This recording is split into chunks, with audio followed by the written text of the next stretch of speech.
नमस्कार मंडळी, स्वागत आहे तुम्हा सर्वांचं माझ्या यूट्यूब चॅनलमध्ये। जर तुम्ही माझा शेवटचा जो अपलोड केलेला व्हिडिओ आहे तो पाहिला असेल तर तुम्हाला समजलंच असेल की आमच्या घरी एक छोटंसं बाळ येणार आहे। तर त्याच्यासोबतच येते खूप सारी हॅपीनेस, जबाबदारी आणि काही प्रॉब्लेम्सही।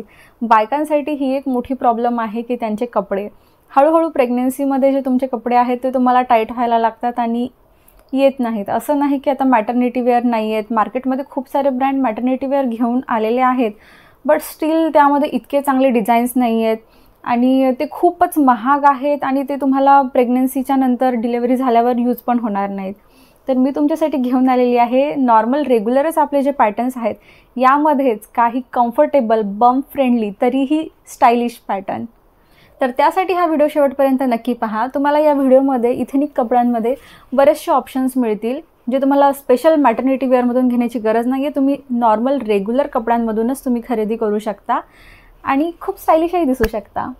त्यासाठी हा व्हिडिओ शेवटपर्यंत नक्की पहा।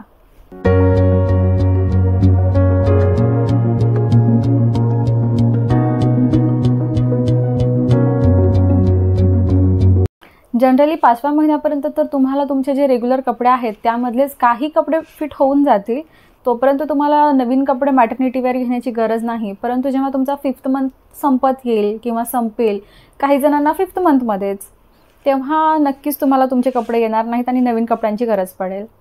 पहिला प्रकार जो तुम्ही वापरू शकता तो आहे एम्पायर टॉप। यामध्ये बस्ट एरिया टाईट फिटेड असतो आणि पोटाला अगदी लूज आणि कम्फर्टेबल असतं। तर बस्ट एरिया म्हणजे तुमचा जो ब्लाउजपर्यंतचा ब्लाउज एरिया आहे, जिथे संपतो तिथल्या लाईनला छोटे छोटे प्लेट्स असतात आणि अशा टाईपमध्ये कपडा अटॅच केलेला असतो तिथे की खूप लूज परंतु खूप सुंदर।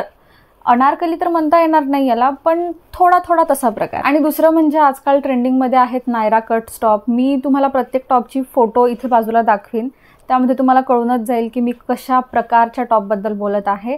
नायरा कटमध्ये काय नॉर्मल रेग्युलर स्ट्रेट कुर्तीज जे असतात हेच असतात, परंतु हाय स्लीटमध्ये असतात।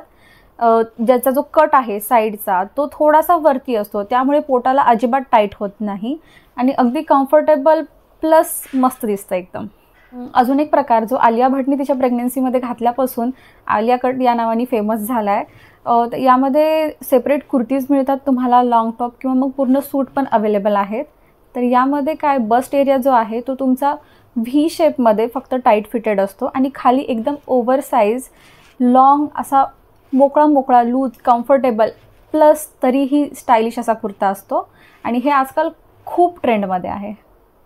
आलिया कटसोबतच सध्या ट्रेंडिंगमध्ये आणि खूप स्टायलिश असणारा प्रकार म्हणजे आहे cord set, ethnic cord set. अगोदर वेस्टर्नमध्येच यायचे, पण आता इथेनिकमध्येही कॉर्ड सेट अवेलेबल आहेत, पण यामध्ये तुम्हाला तुमच्या साईजपेक्षा एक साईज अप करावा लागेल, एक साईज मोठा घ्यावा लागेल।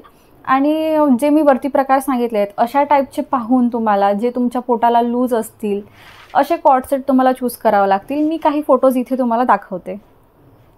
आता तुम्हाला प्रश्न पडला असेल की हिने टॉपचे ऑप्शन्स तर दिले, परंतु बॉटम वेअरचं काय? जी पॅन्ट असते तीच तर टाईट होते पोटाला, मग कसं करायचं?